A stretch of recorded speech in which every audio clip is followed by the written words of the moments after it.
Bismillahirrahmanirrahim. Assalamualaikum warahmatullahi wabarakatuh. Waalaikumsalam warahmatullahi Alhamdulillah nahmaduhu wa nasta'inuhu wa nastaghfiruh wa na'udzu billahi min shururi anfusina wa min sayyiati a'malina. May yahdihillahu fala mudilla lahu wa may yudlil fala hadiya lahu. Asyhadu an la ilaha illallah wahdahu la syarika lahu wa asyhadu anna Muhammadan 'abduhu wa rasuluhu la nabiyya wa la rasula ba'dahu. وقال الله تعالى في كتابه الكريم أعوذ بالله من الشيطان الرجيم بسم الله الرحمن الرحيم يا أيها الذين آمنوا إن من أزواجكم وأولادكم عدوا لكم فاحذروهم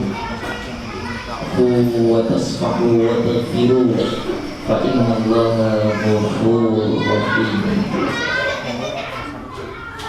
Saudaraku sekalian yang saya muliakan dan semoga Allah memuliakan kita semuanya.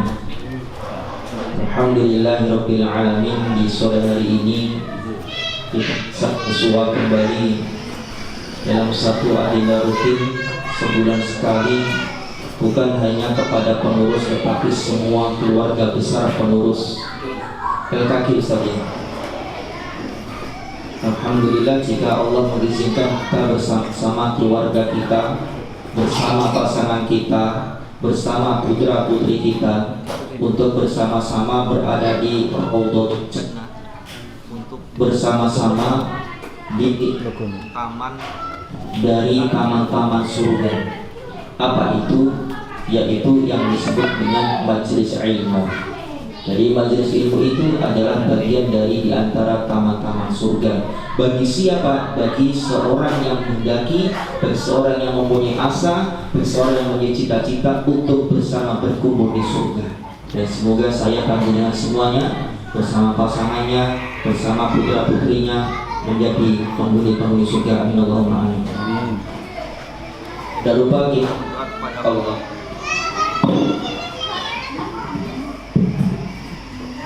Tidak lupa kita bersama-sama memanjatkan doa kepada Allah Subhanahu wa Ta'ala. Mudah-mudahan siapapun yang hadir pada sore hari ini, Allah berikan kita menjadi keluarga-keluarga yang sakinah, mawadah, warahmah, wabarakah, menjadi keluarga-keluarga yang mempunyai keturunan qurratu a'yun, yang berbasik Al-Quran, yang berkarakter Al-Quran, dan kelak semuanya mendapatkan wasilah dari majelis ilmu ini. Ikhwan fillah rahimani wa rahimakumullah, dikarenakan waktu yang sangat terbatas, anggap saja ini adalah tutur kuliah terserah antum. Padahal pembahasan visi misi ke surga bagi keluarga itu pembahasan yang pembahasan yang cukup panjang, Ustaz.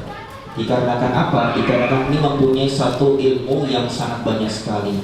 Setidaknya 1, 2, 3 ayat saja sebagai pencerahan sore hari ini, yang itu sebagai pengingat saya pribadi dan nanti kepada antum sekalian.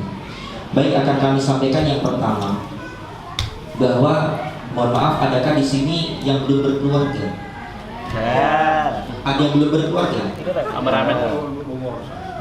Oh, beliau sudah punya ayah, punya ibu, berarti sudah berkeluarga, Ustaz ya? Hanya saja ketika kita belajar bersama-sama, ada beberapa tipe keluarga.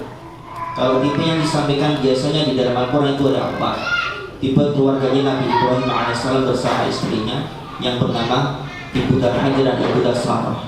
Ini adalah tipe ideal bagi seorang mukmin dikarenakan kesolehan keduanya.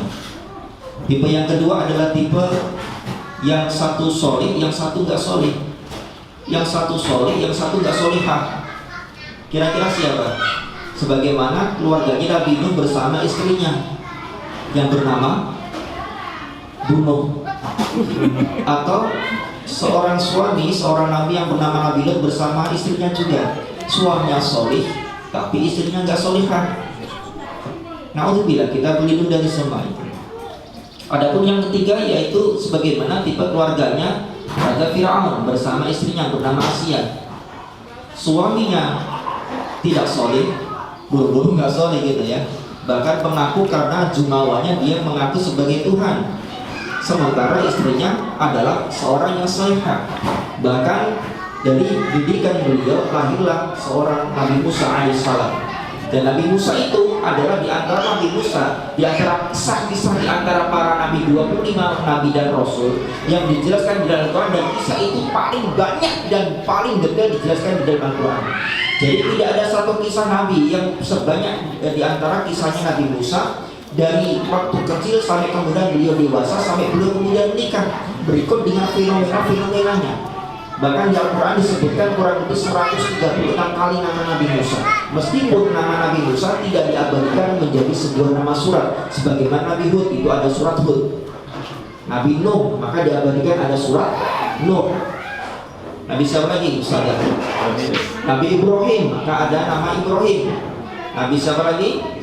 Nabi Muhammad sendiri juga ada Nabi Muhammad. Ustaz, Adam kok nggak ada ya? Surat Adam. Dan Nabi yang pertama, ya. Dan yang keempat itu tipenya siapa? Tipenya, dan kita sangat berlindung dari keempat tipe ini, yaitu tipenya keluarganya seorang suami yang bernama Abu Lahab dan istrinya yang bernama Bulahab. Bulahab itu terkenal mendapatkan gelar Ummu Jamil. Ummu itu seorang ibu, Jamil itu seorang cantik. Artinya waktu itu memang Abu Lahab mendapatkan seorang istri yang parasnya cantik, sak Mesir loh ya. Dibandingkan istrinya Panjelasannya, oh masya Allah jauh. Tapi kalau sama istri saya insya Allah jauh juga. Nah, keempat tipe ini ya bisa jadi hari ini ada kaum muslimin yang berada di salah satu di antaranya. Maka ikhwani fillah rahimani wa rahimakumullah, kalau kemudian kita lihat tipe-tipe yang lainnya, ada di antara tipe keluarga itu. Yang pertama ada tipenya seperti apa? Seperti kuburan. Tipe kuburan itu apa? Sepi nyenyet gitu ya. Bukannya tidak ada penghuninya, tetapi memang di antara penghuni itu saling bertemu. Mereka bisa bahkan berkumpul bersama-sama, bahkan dalam satu meja makan, tetapi tidak ada komunikasi sama sekali. Kira-kira penyebabnya apa? Mereka makan, mereka minum, tangan kanan nyendok, tangan kiri minum teh, tetapi tangannya sedang memegang HP. Fisiknya berada di tengah-tengah keluarga, tetapi pikirannya berada di dunia maya. Ini ada tipe-tipe yang sepi. Ya sudahlah, suami datang, udah biarin begitu aja, dicuekin begitu aja. Begitu juga seorang suami yang mencuekin istrinya, maka ini tipe kuburan. Tetapi ada lagi tipe rumah sakit. Tipe rumah sakit itu bagaimana? Biasanya tipe rumah sakit ini kehidupan keluarganya kemas gitu ya. Habis suaminya yang sakit, udah sembuh, nanti gantian istrinya sakit, ya Allah gantian putranya. Jadi muter terus, tiap hari ada yang sakit gitu ya. Kemarin kena DB, besoknya kena asam lambung gitu ya.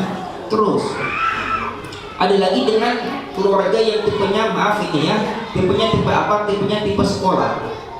Tipe sekolah itu yang seperti apa? Jadi orang tua menyekolahkan putranya, kemudian begitu setelah sekolah selesai, ya sudah. Yang diharapkan adalah bagaimana nanti orang tua ini dinafkahi oleh anaknya. Ada lagi tipe keluarga itu seperti pasar. Tipe pasar itu pokoknya segala sesuatu itu harus bernilai rupiah. Mas, namanya siapa mas? Kalau Anda sedang ingin menikahi putri saya, maka Anda berani bayar berapa? Ini tipenya tipe pasar seperti itu. Apapun bisa jadi dikuatkan. Tetapi yang paling parah lagi adalah tipe ring tinju. Nah, ini yang paling parah lagi. Tiap hari ribut suami istri gitu ya. Memang ada begitu Ustaz? Ada. Apakah ini keluarga yang biasa-biasa umum? Oh iya. Bahkan bisa jadi keluarga ini terjadi pada seorang ustadz yang istrinya ustadz, atau bisa jadi istrinya ustadzah, atau bisa jadi istrinya itu seorang hafidah tetapi suaminya seorang hafid juga. Mungkin ya, oh sangat mungkin sekali. Maka ketika seseorang itu dijanjikan Allah mendapatkan sakinah mawaddah warahmah, min ayatihi an khalaqalakum min anfusikum azwajan litaskunu ilaiha. Litaskunu itu mendapatkan sakinah.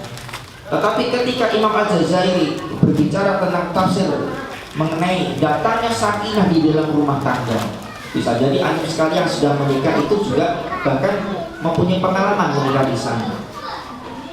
Oh ternyata itu tidak selamanya menikah itu diselimuti ketenangan. Iya, tetapi memang ada pembatal-pembatal atau peniada, penghilang dari sakinah itu. Apa kata Imam Ibnu Al-Jazari?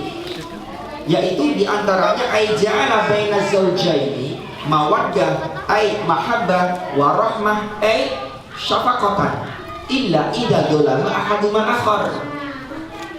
Jadi Allah itu akan menumbuhkan cinta, yaitu yang disebut dengan mawaddah, warahmah, yaitu Allah pun juga akan mendatangkan kasih sayang, asyafaqatan, ya, kedekatan dan ketenangan suami istri.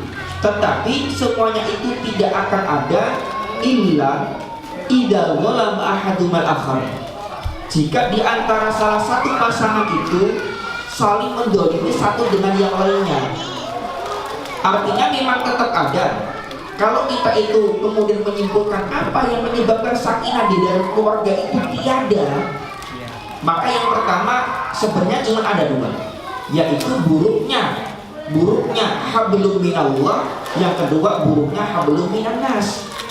Apa hablum minallah itu? Yaitu hubungan antara kita dengan Allah, yang itu nanti akan memperburuk hubungan kita dengan keluarga kita. Jadi ada di antara para suami-suami itu, ya, yang bisa jadi dia tidak sholat, bisa jadi ketika siang Ramadan dia tidak siang. Beberapa waktu lalu saya dapat chat dari seorang binan saya yang suaminya adalah seorang ustadz besar sebenarnya di kota Solo. Ustadz, ketika saya membuat story gitu ya, bagaimana keutamaan sholat subuh gitu ya, maka si Umar ini chatting sama saya, Ustaz, inilah yang terberat buat saya, yaitu mengingatkan suami untuk bisa sholat subuh di masjid. Maka jika dia berani kepada Allah saja, maka barang siapa barang siapa yang menyepelekan sholat, maka kepada urusan yang lainnya dia akan lebih menyepelekan. Ayo nanti dengan kita bersama-sama. Jika seorang suami itu sudah menyepelekan sholat, artinya dia sudah menyepelekan Allah, maka kepada istrinya, maka dia akan lebih meremehkan lagi. Dan sebaliknya jika istri meremehkan sholat, dan biasanya maaf ibu-ibu semuanya ya, yang sering meremehkan sholat itu justru laki-laki atau perempuan, istri atau suami biasanya. Biasanya istri apa suami? Ya kami itu gak biasa sholat, gak usah kamar. Kira-kira siapa? Yang sholatnya seringnya sukanya diundur-undur, itu istri apa suami biasanya? Istri. Kalau suami biasanya begitu berada Allahu Akbar, Allahu Akbar, langsung wudu, betul? Amin. Tetapi kalau istri, saya lagi jam piro to iki? Jam siji, sekali iso. Siapa yang bisa menjamin usia Anda nanti sampai selesai? Maka andai kata ada seorang itu dia sudah sholat, dia sudah qiyamul lail, dia sudah masya Allah infaknya sampai jor-joran, tetapi hablum minannas juga kurang baik. Dalam bahasa Imam Al-Jazari itu apa? Idza ahadumul akhar, akhlak kepada pasangannya tidak baik, maka disinilah kemudian Allah akan mencabut sakinah dari kedua pasangan tadi. Maka kemudian pesan Allah yang lainnya itu apa? Di dalam surah At-Taghabun ayat 14, ya ayyuhalladzina amanu inna min azwajikum wa awladikum aduwwan lakum fahdharuhum. Kenapa Ustaz ada tipe tadi disampaikan itu? Ada tipe keluarga yang tipe itu seperti ring tinju. Memang ada. Bahkan kadang telinga saya mendengar bahkan sempat memediasi dua keluarga itu sampai larut malam, hampir jam 12 malam. Itu bukan orang umum Ustaz, tetapi keduanya ini ustaz dan ustazah sampai hampir jam 12 malam. Jadi si istri ini maaf ya, ketika melihat kekurangan suaminya, tentu setiap manusia punya kekurangan, dan itu memang harus kita sadari. Tetapi bukan berarti ketika kita mendapatkan kekurangan itu kemudian kita HP, kemudian kita curhat di medsos. Nah, minimal ya kalau nggak di medsos biasanya ibu-ibu curhatnya sama ibu-ibu. Jadi kalau ada suami itu yang diperlukan itu gua kalau ada masalah. Itu seorang suami kalau ada masalah sudah dia perlu gua. Gua itu artinya apa? Dia perlu menyendiri.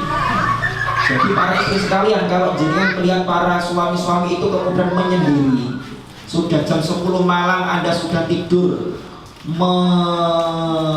menemani putranya, menebudakkan putranya, tetapi suami kemudian di teras melamun, oh berarti suami ada masalah. Fix, dia menyendiri.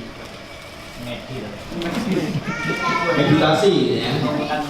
Tetapi kalau istri beda. Kalau suami punya masalah dia perlu goa, tapi istri dia perlu toa. Paham? Lah yo toba, mbak mulai kok jangan nos kan. Suamiku kerjanya bagus-bagus banget, aku ini tak idolaki. Masya Allah. Jadi idola para akhwat loh, suami saya itu.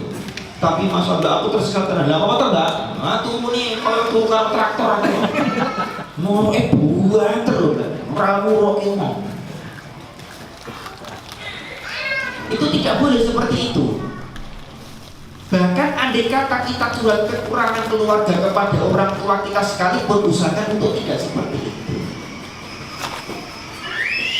Aduh pinang kami itu mohon maaf ya. Karena dia terkaget-kaget. Ternyata pagi itu dia sudah tanpa sepengetahuan dia didatangi oleh keluarga dan istrinya. Dikarenakan apa? Ternyata sang istri ini memang mengeluhkan beban finansial suaminya. Pertama kepada ibunya, setelah itu kepada kakak kandungnya, kepada iparnya. Malamnya kemudian tanpa sepengetahuan suaminya, lalu kemudian menginap di hotel. Paginya menemui si suami tadi untuk apa? Untuk menggugat cerai. Dan akhirnya terjadi perceraian. Itu dikarenakan apa? Dikarenakan kita itu tidak sebagaimana apa yang disampaikan Allah di dalam surah Al-Baqarah. Dia seakan-akan lupa, hunna libasul lakum wa antum libasun. Sesungguhnya istri kita, suami kita itu adalah pakaian buat kita. Pakaian itu bukan yang melindungi kalau dari terik panas, bukan hanya melindungi ketika turun hujan biar tidak kedinginan, tetapi apa? Faktor utama, tujuan utama pakaian itu adalah untuk menutup aurat. Jadi kalau para istri itu punya kekurangan, mas suami pun Anda juga pasti punya kekurangan. Karena apa? Karena para suami itu bukanlah seorang malaikat dan seorang istri itu juga bukan bidadari. Maka Allah satukan kedua insan ini untuk apa? Untuk saling melengkapi. Karena apa? Karena menikah itu bukan seni saling mengalahkan, tetapi bukan seni saling mengalahkan, tetapi seni untuk saling mengalah. Maka visi misi ke surga itu sangat penting sekali ketika apa? Ketika di antara suami istri itu mengetahui apa peran mereka masing-masing yang sebenarnya. Maka suami harus paham, oh peran seorang suami itu bukan hanya sekedar sebagai mesin ATM yang bagaimana setiap bulan itu kebutuhan istri saya, anak saya itu tercukupi. Yang penting SPP-nya lunas, yang penting makanannya beres, yang penting kalau orang cuma mengatakan apa nih? Wadah beras itu apa namanya? Itu tidak guling misalnya begitu. Yang penting ketika Joko Kendil. Yang terpenting make up istri saya, skincare-nya lancar. Istri-istri sini juga diajak skincare juga. Kayak ini mana orang bilang, orang meyakinkan. Istri saya itu kalau pengen skincare tak bilang ya, hati-hati ya. Skincare hari ini kita nggak tahu itu dari unsur apa saja. Dan terus bagaimana? Ya sudah, kita pakai ikhtiar kepada Allah Ta'ala, kita pakai yang natural. Apa itu? Gunakan air putih cukup sehari 5 kali, insya Allah wajahmu tetap glowing. Aslinya ya mirip gitu loh. Ini kan kita bagaimana pintarnya suami mengemas biar untuk mirip gitu loh mas. Tetapi suami istri pun juga perlu paham. Ketika suami paham bahwa diri kita ini bukan sekedar mesin ATM.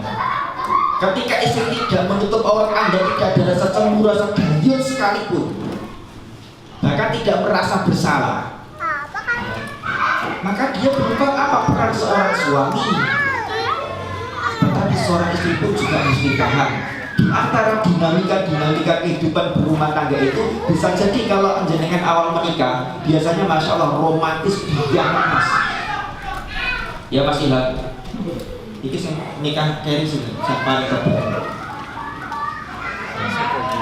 kemana-mana masya Allah selalu berdua, selalu bergandengan tangan, bahkan di mall saja gandengan tangan nggak mau lepas. Sampai si istri ini juga sama di medsos masya Allah begitu romantis istri suami saya, kemanapun saya itu digandeng tangan saya di sepanjang jalan kenangan.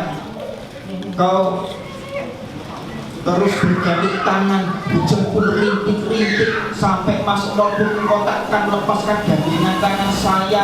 Dia tidak paham seorang istri itu kenapa suaminya menggandeng tangannya. Dia tidak paham kalau tangannya hanya dilepas istrinya nanti akan ambil barang-barang daster yang make up. Jadi kuliah sering mas. Lalu kemudian di antara dinamika kehidupan itu kemudian akan terjadi potensi bahwa suami istri nanti akan bermusuhan. Dan tidak ada, sekali lagi, tidak ada di antara rumah tangga itu yang kebal dari sebuah ujian. Bisa jadi Anda diuji oleh pasangannya, bisa jadi diuji oleh putranya.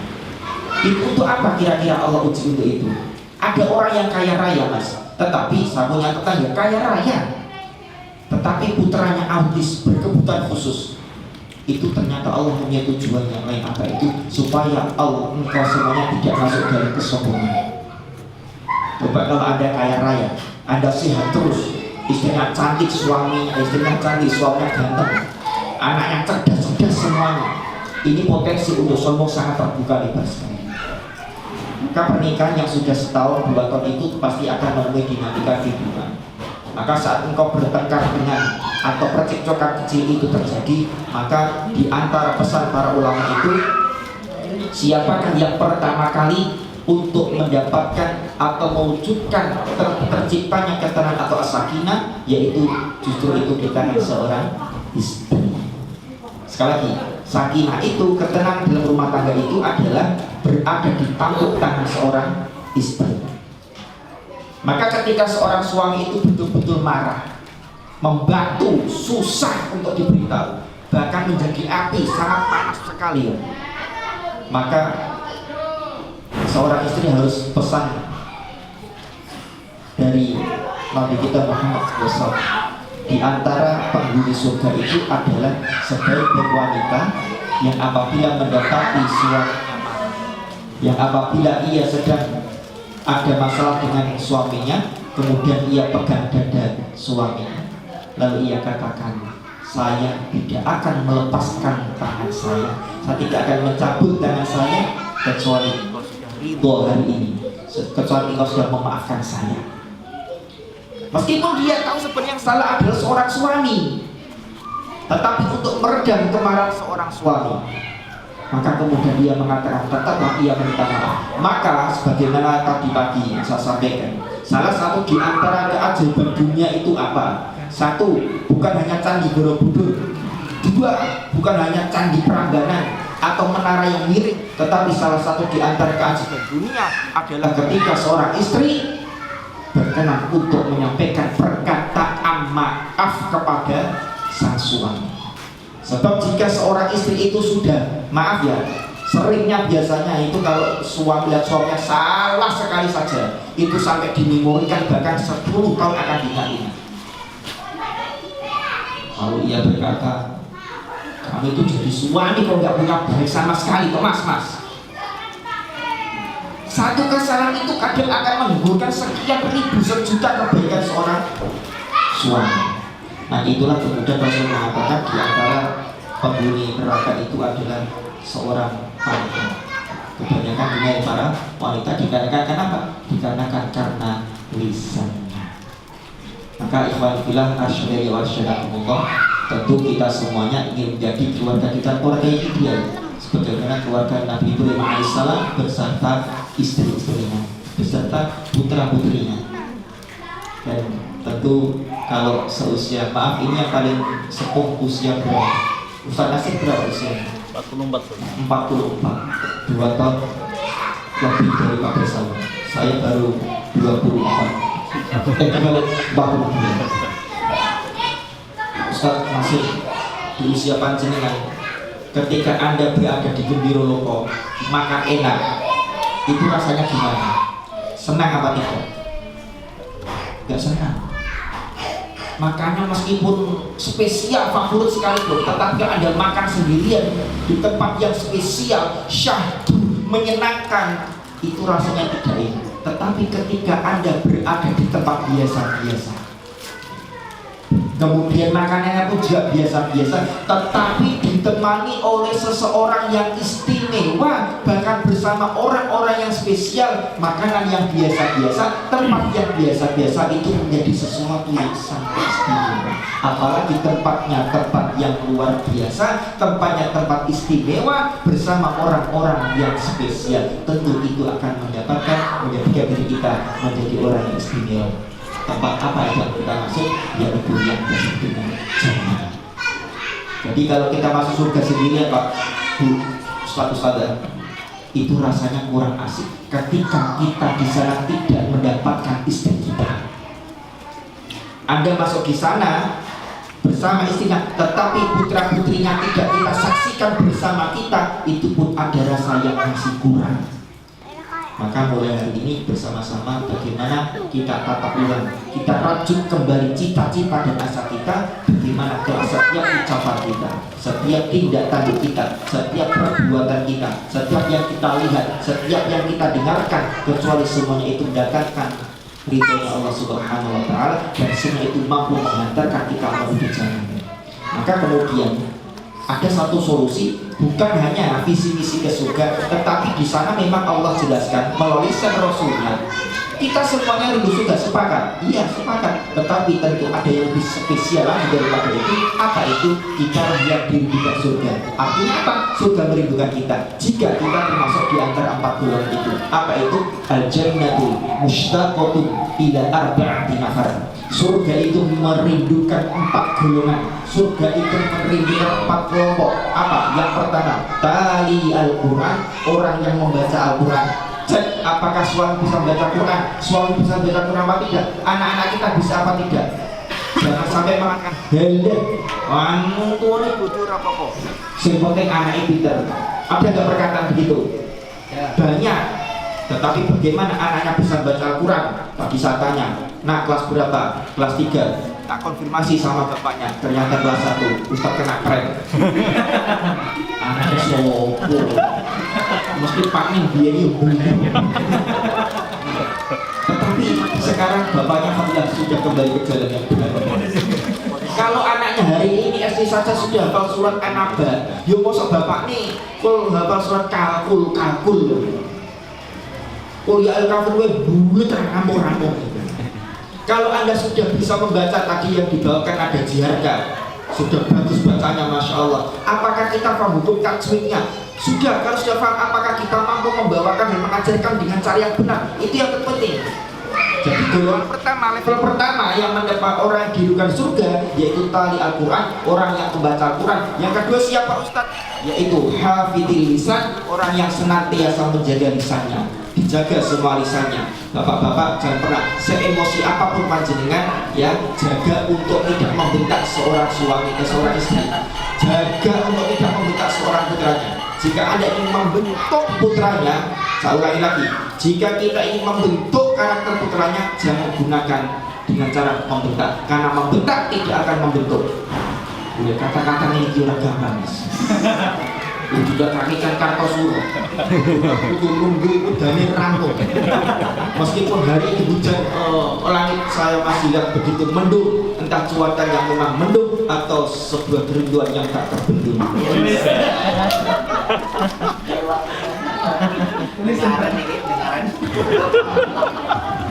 Loh, suami itu kalau pesan Imam Ahmad bin Hanbal kepada putranya, wahai putraku, jangan pernah pelit untuk mengatakan kata romantis kepada istrimu, karena seorang istri itu suka sekali kalau dipuji. Iya betul, sudah menor, sudah bersolek, tapi jenengan diem-diem saja, itu kecewa, sakit hati istri. Minimal ya ngomongin Masya Allah, Allah, wajahmu kok koyo barongsai. Oh, ditapuk. Saya kadang bertanya sama istri, sudah mandi belum? Belum. Belum mandi saja sudah secantik ini. Apalagi kalau nanti mandi. Wah, berarti saya nggak perlu mandi lagi ya mas. Murah kok. Titik rambut sudah pokok. Itu. Yang ketiga siapa? Wa mut'imul ji'an, yaitu orang-orang yang memberikan makan kepada orang yang kelaparan. Jadi jenengan jangan cuma memberi kiprahnya di keluarga, tapi ayo tetangga kita siapa? Insya Allah orang yang kekurangan itu nanti akan memberikan kebaikan keluarga. Dan yang keempat, persiapan Ramadan, wa tasumu Ramadan. 4 pasti ya, karena sudah ada barangkali cukup. Subhanallah wa bihamdihi. Asyhadu an la ilaha illallah. Assalamualaikum warahmatullahi wabarakatuh.